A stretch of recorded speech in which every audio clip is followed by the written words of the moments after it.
And then, of course, hey everybody. That's okay. Give me 1 second here. Hello, everyone, and welcome to Co-Creation Station, the podcast where we talk about spiritual magic, the law of attraction, and how to best enjoy this mysterious and miraculous journey we call life. My name is Collin. I am a life coach, tarot, oracle card reader, and medium. My name is Stephanie, and I help people shift away from negative thinking and their lives change for the better. And we want to thank you so much if you're listening to the podcast on the audio version on Apple Podcasts or Spotify or wherever you get your podcasts. And we also want to thank you if you're watching us on YouTube, on the Co-Creation Station YouTube channel. We are very grateful for your support. If you feel called to like us or subscribe to us or both, we would really appreciate that. It helps us out a lot. Every week here on Co-Creation Station, we talk about a different topic. And this week we're going to talk about... what if it's really that easy? Ooh la la. And just to know, we don't know if there's going to be technical issues because We've had quite a morning already. Stephanie's been losing her power off and on down in San Diego. Everything's fine here in North Hollywood. Not the real power, but the electrical power in my home. The electrical power, yes, not I'm spirit. still connected to the real power. We've also been on at least I've been on a giggling fit the whole time before we turned the record button on. So sorry if all of that got really loud in your ear. Nope, that's quite right. So what do you? This whole the idea for this topic started, Stephanie, when you texted me earlier in the week and said I'd like the two of us to discuss this particular story that we're both a part of. And I said, yeah, but what would the sort of topic that we're trying to go for people be? And you said, what if it's really that easy? So can you explain what you meant by that? Well, I think because a lot of times, oh man, we're so goal oriented, we're so action oriented. I got to make it happen, blah, blah, blah, fill in the blank. And what we're going to talk about was like really beyond anything we could have ever, either one of us, imagined possible. And yet it happened unbeknownst to us. And it was pretty magical and something we'll remember into our 90s and 100. And it's a great example of, just enjoy yourself, feel good, take good care of yourself, have fun, do the things you love, and then leave the rest up to spirit. So yeah. I actually want to start this story way before the part you joined. Okay. Which is that years ago. Well, first of all, I'd gone to acting school.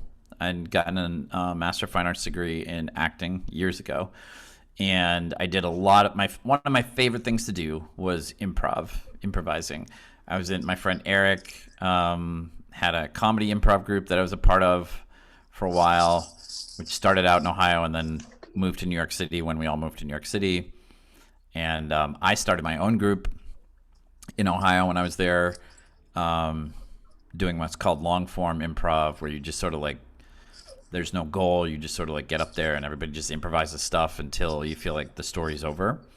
And so years after that, when I was in New York City and I had my band Victor Bravo, and this would have been like 2007, 2008, somewhere in there.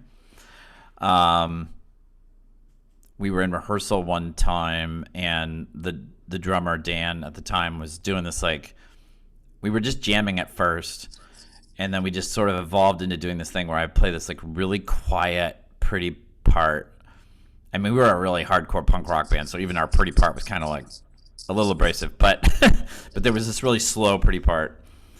And then we would just do this crazy part where I would just like hit all the strings, and Dan the drummer would just like hit all the drums, like with no real beat or anything. It was just like chaos. And then we knew each other really well musically, and we would like come back together and we would play the pretty part again. And then we do the pretty part for a while. And then we do the crazy part where I play guitar and he plays all the drums. And I just started so we did that for a little bit, and then in the pretty parts I just started telling the story, which kind of was loosely from my past, like 8 years earlier or something, but was also fiction. Like I was also making it up on the fly, and I just made up this whole story that, and so I did the story it was kind of like almost like spoken word, and then I would scream the last line, and then we do the crazy part with no words, and then we'd go back to the pretty part, and I'd tell the next part of the story, and then I'd scream the last line, and then we do the crazy part, whatever. And we were recording, which we often did in rehearsals. We just had to record, we were recording the session. And so when we finished it, and we didn't stop, we didn't go back, we didn't say, oh, that was good, but try this. Like it was just, we did it one time through, and I told the whole story of this character in the song, and it went right to a logical conclusion. But it was definitely one of those experiences where I felt like I was channeling the creative spirit. I didn't feel like I was writing it, it just was like coming out of me. Yeah. And there was too much going on for me to control it, because I was like trying to we hadn't rehearsed the music. We were just doing this thing. So anyway, in the flow. Yeah. So we did end up putting that on the second Victor Bravo record as like a bonus track, but we re-recorded it. We had the rehearsal recording, and we used that to make, a more decent recording of it. And so, but I mean, I rarely think about that, partly because we hid it as a bonus track. So even some of our fans didn't even know about it because they didn't listen to the record all the way through. But it was kind of this like cool thing where it was like kind of a secret of like the real inner circle of fans of that band and everything. But it's not one of the most prominent memories, so I don't often think about it. So fast forward, if that was 2007, 2008, fast forward to, what are we talking, 2016? Yeah. Ish. Really? Okay. Yeah. Okay. Yes. Yeah. So I've moved to the West Coast. I spent a year in San Diego, met you, then moved to Los Angeles, spent a couple years here just tooling around musically on my own, then formed the band with Gabriel, Red Treasure. And we rehearsed, I think, and wrote songs together for about a year, starting in the fall of 2015. Then we get to the fall of 2016 or August of 2016, and we're going to do our first show live in Los Angeles ever at this really cool club/bar called Trip in Santa Monica. And we set up the first show with my friend Corey Landis, who's now kind of the piano player for Red Treasure. Well, he is actually the piano player for Red Treasure. He's not. He's not an official member of the band. He gets mad at me if I say he's the official piano player or something. But we set it up. I mean, Corey's a singer-songwriter on his own. He also has his own band. So we set it up where, this was actually Corey's suggestion. He's like, for the first show, I can get you a show with this booker that I work with, that we ended up working with for a long time after that, Donovan. And he's like, why don't we do a thing where like I'll open the show solo for you, and then you can play right after, and then Donovan will book 3 bands for the rest of the night. But we can sort of be a two-parter together, and I'll bring people who are my friends and are in fans of my music, and then they can listen to you, and you can bring your fans early so they can listen to me and that sort of thing. So we get to that night, and you drive up from San Diego. And a couple other people actually from San Diego, I think, came up as well. And then I had friends from Los Angeles there, and Corey's friends were there, and then there were just random people from the bar that were there. And we were sound checking before the show. So pause for a second. Yeah. So yeah, I didn't know this about LA, but a lot of the bars there will have like 7 bands in the night. So you pay maybe a $10 cover or whatever. Yeah. If you even pay a cover, depending on what time you get there. True. And then these incredible bands play. Like, so you're getting, it was the first time I'd ever experienced an LA bar. Yeah. And so I was blown away. So I got to see all of these really cool bands before you even get on stage. And so I had an incredible evening. But yeah, it gets even better. So yeah. So I was watching these people perform, and I'd met your friends from LA and everything. Mm-hmm. And then I was setting off to the side of the bar and getting ready if you were getting ready to come on stage. And I had this thought of like, I need to go talk to Collin because what I was Well, hold on. witnessing. Okay. I think you're jumping ahead a little bit. Okay. Because the other thing is, so Corey actually played first, and we played second. So the other bands were actually after us, but we stayed there the whole night. Like we stayed for all the bands. Oh, and really? They did go till like Corey midnight. opened? Yep, he started at like 7:30 or something like that at night. Okay, I didn't remember that. Okay. Yeah, but so the scenario was so there's sort of like two parts to this. I think one is before we sound check, and then the second one is before Red Treasure actually went on. Yeah, definitely. So before the sound check, there aren't many people in the place because, it's a bar in Los Angeles. It's like 7:00 at night on a Friday, and nobody's there yet. But you're there. My friend Mike Wamser and his girlfriend at the time, Kristen, was there, and maybe a couple other people. And Corey was there, of course, because he was going to open. And we were the only ones, Corey and us, that were going to get to sound check which is sort of typical, like bars, smaller bars like Trip that have music. They don't have time to. There really isn't the logistical option to like sound check everybody. It's like too logistically challenging. So they just tell the first band you can sound check, or the last band. They pick one or the other. But it's typically the first band because then they know the first band's going to get there early anyway, so we'll just sound check them. Everybody else is going to get a sound check like basically over the course of the first song they play, which is always a challenge if you're in a band. But because Corey was first and we were right after, and we all knew each other, we got to sound check together, and we explained this to the sound guy, who is amazing. I never got his name, but he was really cool. And typically when a rock band in a small club like that sound checks, what you do is the sound guy will ask one instrument at a time. They usually start with the drummer, and they ask him to hit one thing at a time, like hit the toms, hit the snare, now hit the hi-hat cymbal, and then they ask him to play the whole drum kit together for a little bit, and they're setting the levels, and then they ask me to like play my guitar, and they'll tell me to turn my amplifier down a little bit, or they'll turn up whatever. So we were about to go do that. Like, we're about to go do this sound check together. And I just remember that it was really cool that you were there. And I think you and I went, you might have gotten there super early. Yeah, we went to dinner. Yeah, we went to dinner beforehand at some Mexican restaurant. Yeah. You didn't eat. Yeah. Which we do. And and I feel like either we had some sort of stroll back to the place or something like that. Then I just remember feeling like, this is really cool. That you're here for the whole thing. Like, you're going to see the whole thing from start to finish. It's not like you're going to walk in right as we start playing and then just see the show and leave, You're going to be a part of this experience. And so I was in a really good place. And Gabriel, my drummer, his friend, and now my friend, but it was more Gabriel's friend at the time, Mike Percy, was going to video the whole thing and record the sound pretty professionally. And Mike had gone to film school and he's a very good videographer. Sort of his specialty is videoing bands in Los Angeles. So so we go up for sound check, and the sound guy is asking us to do the instrument by instrument. Okay. Wait a minute. Okay, There's all these parts that each of us has forgotten. We're so excited, everyone, because this is such an amazing experience, and we're like jumping ahead of each other. So before Collin goes up on stage, I get this inspiration to go over to him. No. Walk over to him.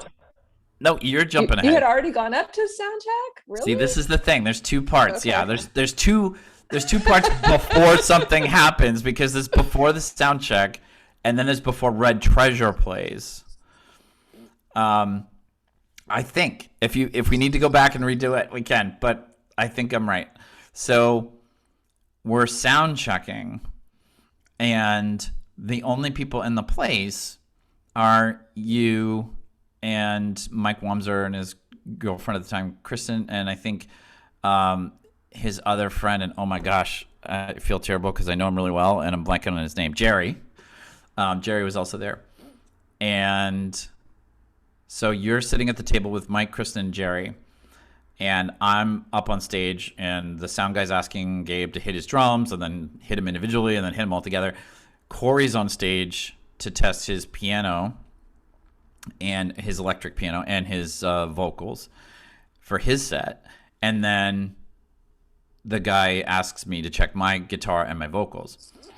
And so then something happens that in all my years of playing New York City clubs years ago, either rarely happened or never happened, which is the sound guy says, well, why don't you guys play part of a song all together, because I want to hear the mix of all the instruments together, all the vocal mics and everything. And so I didn't want to play a song that we actually had on the set list, because there was 4 people there that were there for the show, which wasn't going to happen for a while, the Red Treasure set.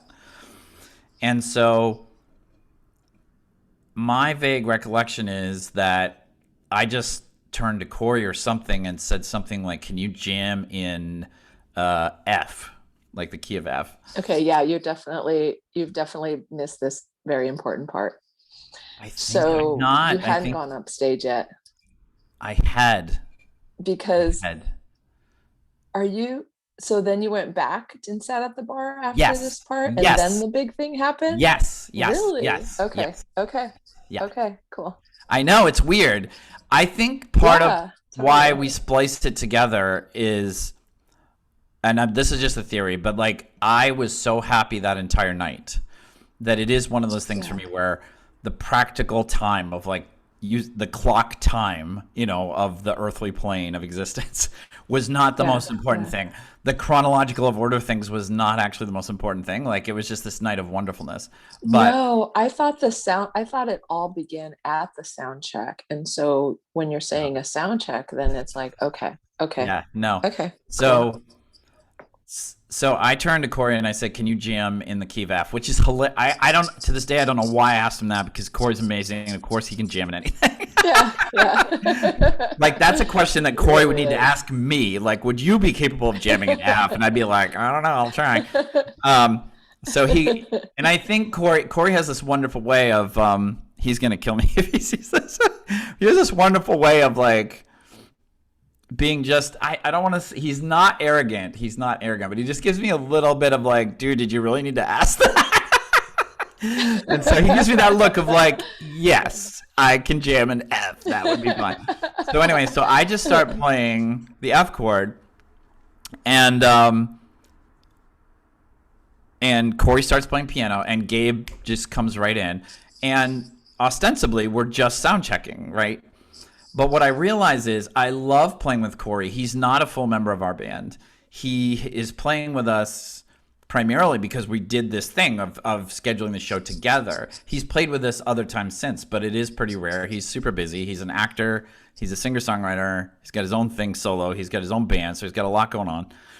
And I just had this feeling like, because when we had one rehearsal with him for the Trip show, and I just remember this feeling of like, I have a blast with Gabe, don't get me wrong, but the 3 of us together, I had even more fun. It was just like, instead of 12 on a scale of 1 to 10, it's like a 15, So I just remember feeling like I really was in the flow. I really wasn't like mentally trying to control anything, because I was feeling good, and B, it's just like when I hook into the flow of the universe, it just feels like the next steps are like right there. Like you don't have to think about it. Like it's almost like I'm not making decisions. I'm just going, okay, to ideas that pop in or appear in front of me. So anyway, I've got me and Gabe playing together, and then we have Corey, and I don't want to play a song that we actually know, that we actually are going to play for you, because we're going to play all the songs we know so far. And so we just did 2 chords back and forth, me and Corey doing much more with them than I was doing on guitar. I'm just strumming them. He's like doing something incredible, as usual. And I just started spitting lyrics. I just started having these things pop in my head, and I just started singing. So in one of it was very similar to that song in a way that I had done years ago in rehearsal in Victor Bravo, where during one, so we're on one chord and that's where the verses are. And then the other chord, I just let that be a chorus and I just don't sing there. But I was singing and we got done and it was really weird because at the very beginning for me, you can start over at the beginning of this and talk about your experience, but at the very beginning for me, I was like, oh, this is so great. Corey's here. I'm just going to do a song and see what the fuck happens, And we did it, and I was like, and we finished, and the sound guy was like, that was great. Like, so the sound guy just thought it was a sound check, and we were going to play that song later. He didn't know. We just made that song up on the fly. Like, Gabe and Corey didn't know. I had a little bit of an inkling because of the experience I'd had years before with Victor Bravo. Like, oh, I could do this. But I did it alone, just with my drummer in a rehearsal space with nobody watching. This is with you and Mike and Jerry and everything. And I didn't give you any indication in the audience that we were doing, we're just sound checking. There's nothing actually happening. Like you guys, that's the other thing that was weird is like, as these lyrics are popping into my head and I'm just singing them as they come, amazing. I'm aware, I can remember your face and Mike's face, like looking at me and it's like, oh, they think the show started. And I'm like, well, I think the show, yeah, that's the thing. I was like, and then the next thought is like, oh, the show has started.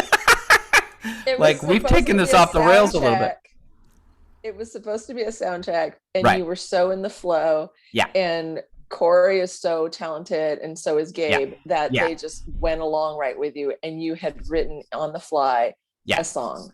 And we had, and none of us. Freaking amazing. Yeah. Like 2 minutes before it happened, no one on earth knew it was about to happen. Like I didn't even know that. I like the way you say that. No one on earth. That's so well. Seriously, like even myself. I know. I was like, we're just gonna go up and do a normal sound check. Most sound guys don't bother. They only do each individual instrument other than the drums. They want to hear the whole drum kit, but they very rarely have everybody play together. And so I didn't know that was gonna happen, and that was what made it possible. So do you like? There's a part. I'm gonna skip ahead and then we can go back. You want to jump in? I totally have it. In my head, I have my story of the experience all wrong. Yeah. Because the part I was gonna put in, I thought happened before the sound check. Yeah. And it didn't. So yeah, I was a part of that experience, but not as great of a part as I had originally thought. So, well, I think it's good. I think it's good that you messed it up, and I'll tell you why. Because it highlights the fact that I'm happy. I'm in the flow. I'm actually very relaxed, which is weird. Like if you had told me beforehand, okay, Collin, during sound check, you're gonna have to make up a song on the fly, and it's gonna have to be a full song. No, not at all. And I wouldn't have done it. That's not what. Right. Well, but has nothing to do with what I had eventually said. No, but it does. Yeah. It does. Oh, we're losing you from the power.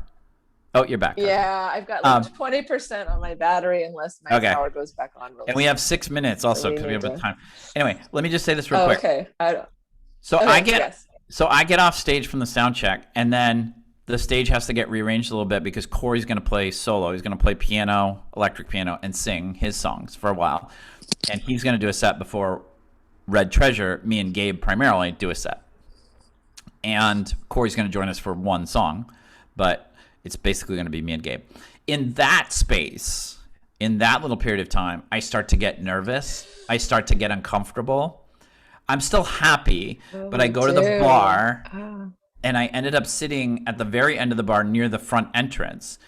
And Corey starts playing, and I feel like I really want to dedicate my attention to Corey because he's done such a nice thing. A, because I love his music. B, he's super talented. C, he did a nice thing for us by setting this up.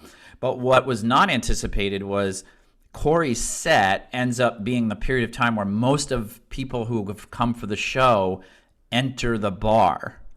And because I sat at the bar all the way at the end towards the front of the bar so that I could hear and see Corey and almost make eye contact with him. But what I've accidentally done is I've put myself right in front of everybody who's going to come into the bar. So everybody I've invited and all of Corey's friends and fans start coming in. The first thing they see is me at the bar, and they're like, hey, Collin, good to see you. And I'm like, all of a sudden I'm trying to split my focus. I'm trying to stay focused on Corey, but at the same time, I'm trying to be polite and super grateful. Like, thank you so much for coming. It's so great to see you. And then Corey's like singing my favorite song, and I'm like, yeah, no, it's great. No, we're really excited. First show ever. Yeah. And Corey's here. He's playing. So I was very mentally disrupted. I got out of the flow in a hurry, and I started to worry, not in a really bad way, but I started to worry, like, oh, like, am I being rude to people? Is Corey going to be mad at me because I didn't really pay attention or whatever? Which was, again, in hindsight, is silly because he knows how shows go. But so then Corey's winding down, and the energy just got different between the sound check and Corey's set. I think mainly just because people were, well, number one, Corey, it's just different energy. He's a singer-songwriter. He's solo up there. There's still not a lot of people in the bar, and people are coming in. So it's just a different vibe. And then we're about to go on. So I know Corey's on his like next to last song or last song. And I'm just sitting there going, okay, I actually don't feel that comfortable right now. I felt really great at the end of the sound check when we made that song on the fly. But like only 4 people were here for that. Now the bar's packed, and it's time for us to really go up there and shine. And I'm like, now I feel like there's some pressure on me, and I hate that. I'd rather just be relaxed. And that is when you came over to me. Okay, so I was inspired and I got up and walked across the bar and went over to you and said, Collin, and I remember you telling me later, you were like, oh, she's serious. I need to pay attention. Constantly look at her. And so I go, Collin, I want you to look people in the eyes, like look at your audience, and I want you to have fun, like really be present and have fun. And you're like, okay. Yeah. And it was perfect. I mean, it was literally like, I feel like there are Hollywood movie moments that like where it's written that way to have that moment happen, and this was real life, and it was honestly like you timed it perfectly. Like you were in the flow, and you helped me get back into the flow just with however you said it. I remember it pretty closely to what you just said. I think you just said, smile, let the fun flow through, have fun, smile, and let it flow through you. Let the audience see that you're having fun or something like that. And it just snapped me right out of all the ego kind of thoughts I was having of like, oh, what if people don't like the show and all this sort of stuff. It was just like, oh like just gotta get perform. Up there. And you brought me back into the energy that I had during the sound check right before we went on, which, was totally key. And it's still one of the most fun shows I've ever done, which is usually people's first show is not, they might look like it's that, but it's usually like you're working out kinks and all this stuff and like nervousness. But I was relaxed most of that time. And I just had a blast, and I feel like I was probably more connected to an audience that night than most other shows I've done. You looked super comfortable and so engaged. It was amazing. And there are videos on YouTube if people want to of Red Treasure. Do you channel. Have the video that you can pull up? Do you have it? Can you pull it up and play it? Not of the sound check, but the song or the video. Yeah, we'll do the song. We'll do the video. If my power goes out, if I conk out, you'll be good. Record it. Okay, awesome. Yeah, I think this might be. And I can stay on. Yeah, we'll stitch some stuff together, but what was I going to say? It's an amazing song, and I the Rugged Maniac a couple of years ago. Mm-hmm. Oh, I was going to say that. So the one thing I was panicked about when we got off stage from the sound check was it was so channeled that I didn't remember a word. I did not remember a word that had come out of my mouth. And I think we lost Stephanie. I think she's frozen.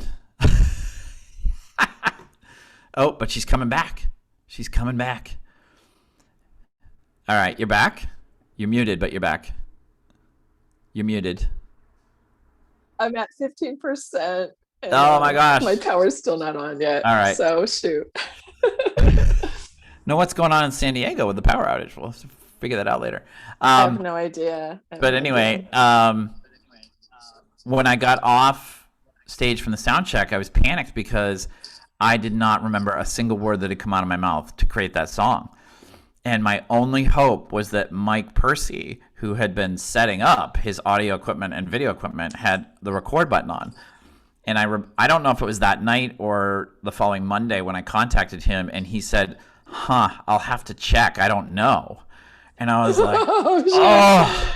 And I think there was like, it took him. Everybody clapped and we just like cheered afterwards. It was like amazing. It was a sound check and he had written a song and Gabe and Corey just rolled with it. All right, we're doing this. And it was like the end of the show.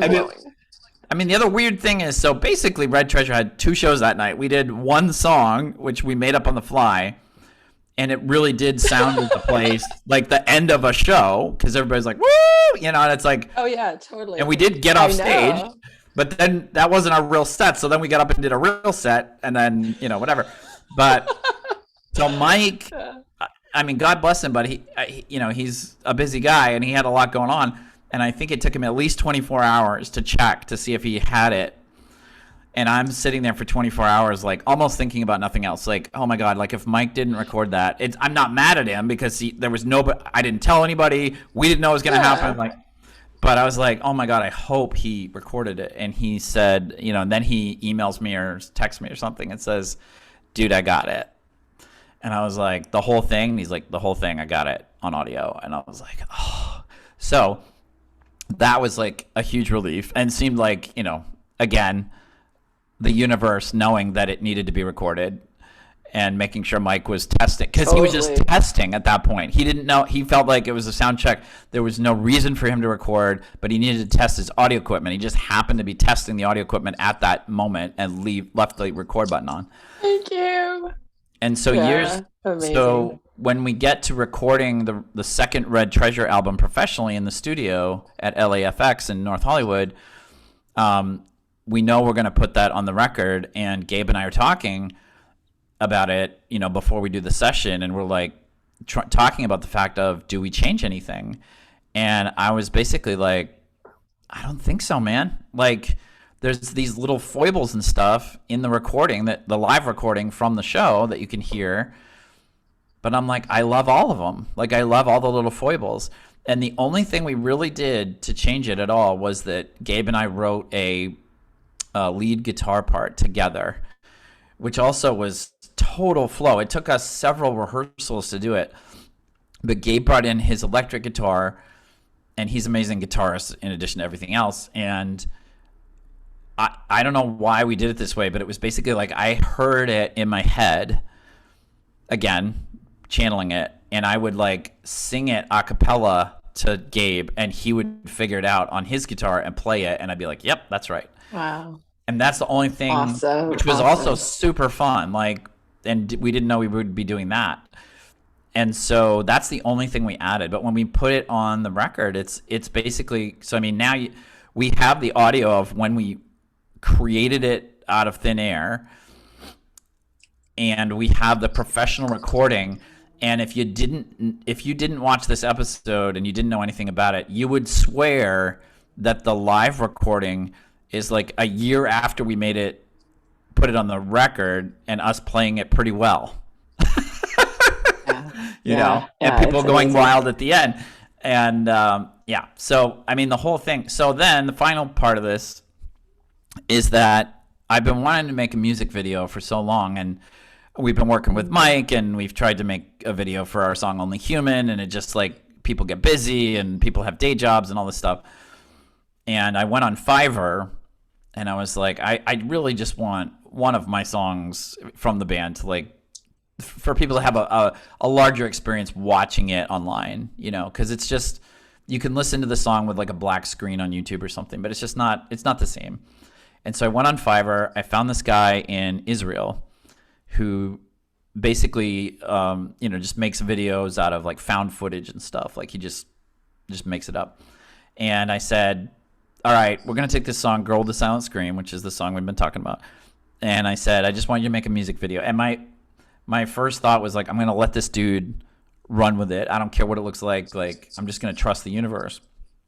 And he writes to me, and he's obviously got some PTSD from former customers like not being happy with what he does. And he's like, I need you to tell me, like, what is this song about?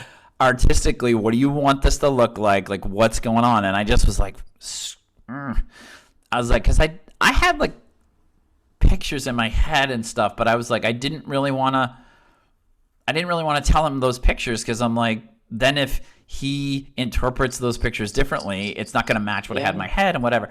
Yeah. So I just said, I think what the song is about is X, Y, and Z. And I felt like that's my guess after the fact of where those words came from in terms of my personal experiences, emotional stuff I'd gone through.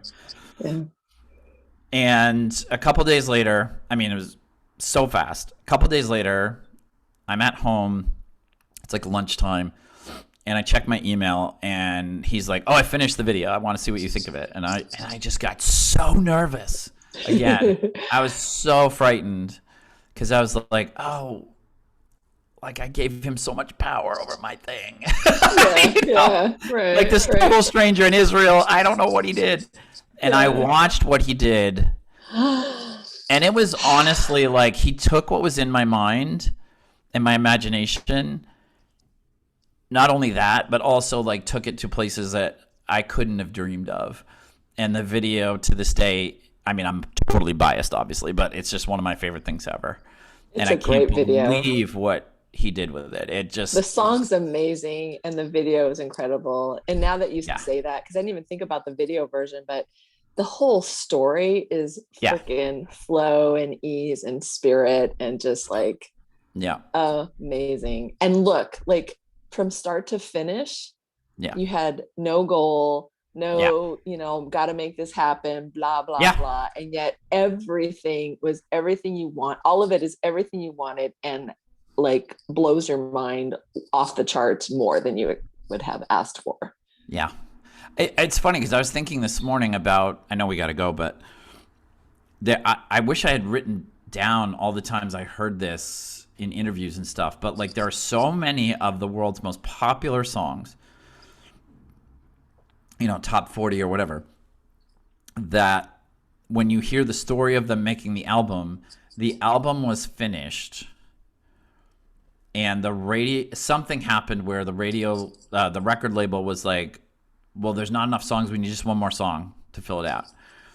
And usually the musicians are like, they feel like they finished the record, so they're like not interested in like going back into the studio and doing something, but they do it because they're contractually obligated or whatever. And then that is the song that becomes the number one hit single off that album, catapults them to fame. Like they build an entire lifelong career of touring off that song. I didn't know that. There's a lot of them. Yeah. And I've always thought like, once I started learning about the law of attraction and how the universe really works energy wise in my understanding, I was like, isn't it interesting that like when bands get thrown or musicians get thrown like do something you didn't plan on. Yeah. One more thing you didn't plan on. And they do that. And somehow it's not that the rest of the album was terrible or their songs were bad. Yeah. It's just like there's this little extra spice in the one they didn't plan that ends up connecting with millions of people, and it is really crazy because if I think about the songs we wrote, the songs we rehearsed, the songs we planned to play that night, the songs we planned to put on our records in the next year or so, there literally was not an inkling of this tune, and it's become, I try not to focus on numbers, but I have an issue with that. But it's gotten over 5,000 views on Facebook. Yeah, it's our biggest. Amazing. Please listen to it, everyone. And I just want to say, I've heard Abraham talk about how some of the most popular songs were written in like minutes, like a couple of minutes. When they were in the flow and it just flowed through them. And other ones, like people can, spend hours and hours and hours on work and nothing comes from it. And then something flows and it's just like minutes and it's like success. Yeah. So, and this is a prime example of that, just of like being in the flow and just being happy and thankful and enjoying and doing what you love. And then again, awesome magic happens. So it really can be that easy. Way to tie it up at the end. Yeah. I think, just really quick about that sentence. I told you on text message, I love that sentence. Like, what if it's just that easy? I think so much in our culture, we just think we've talked about this before, but our brains look for challenges, obstacles, problems. Like it's trained to do that almost. And sometimes that's helpful. Sometimes you need to see the obstacles. You need the contrast, as Abraham says, to like catapult you to the next thing that's going to be this awesome thing in your life. But I don't know, it's really helpful for me. Those sentences like that, like how gentle can I be on myself today? Like how can I have the most relaxing and fun day today? And I love what you said on the text message there of like, what if it's just that easy? It sort of like reorients my mind to like getting out of this, like, oh my God, what's going to be hard? What's going to be difficult? What's going to be challenging? Yeah. And just say, well, what if we just did this and it was super easy? Yeah. Oh, that's a great one. That's a great neuro pathway. I love that one. What if we just did this and it was super easy? And that's why we're here. That's why Collin and I are here. That's really what we continue to strive for in our life, of just reprogramming ourselves from what we've been taught and what we're seeing from others and being force fed. And it's just like, that's not what's in our souls. And so we really want to, and kind of reinforce it for ourselves, but then also share it with others so that, life is supposed to be fun and easy for us. And that's, we want to share that. We just want to share the magic and the beauty and the ease and flow of life, and that we can have fun, we can have everything we want, and it can be super easy. And that makes me think about a topic for the future, is this whole thing about hard work. You and I have talked about that a lot. Our cultures just like I had to mad obsession exercise, I had to rephrase it to fun physical activity for a long time. Yeah. And then now, because I had to soften that, because to me it was, but anyways, awesome. All right. Okay. Shall we, I'm gonna people have seen me intentionally leave so that I'm just not like, bye y'all. Or before I get to say that. So now we'll play the video for everybody so you can hear Girl with a Silent Scream by Red Treasure that we've been talking about. But thank you so much, Stephanie. It's been a pleasure again. And you know what? I'm staying because I love this song. So okay. I'm gonna say bye now, and then I just may disappear, but I want to okay. So. But I do want to thank everybody listening to us on the audio version. Thank you so much. Those of you watching on YouTube, thank you so much. If you want to like or subscribe, it really helps us. We're super grateful for you. And we will see you next week on the Co-Creation Station podcast. And we will leave you with, for those of you on YouTube, you will see the music video. For those of you on the audio version, you'll hear the song Girl with a Silent Scream by Red Treasure. Thanks, everybody. And I'm just going to be a little awkward here while I get YouTube going. This song is so badass. And the video, watch the video. Oh my God. Oh, no. See, because Zoom has this thing where I got to... It's okay. It's live and real. Wonderful, but... This is real life. So I have to... I'm going to share my screen. No. Yeah, share sound. That's what I want to do. Okay. All right. I was going to try to make this more elegant, but it's just going to be what it's going to be. All right.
Thanks for watching, everybody. Thanks for listening. Have a great week.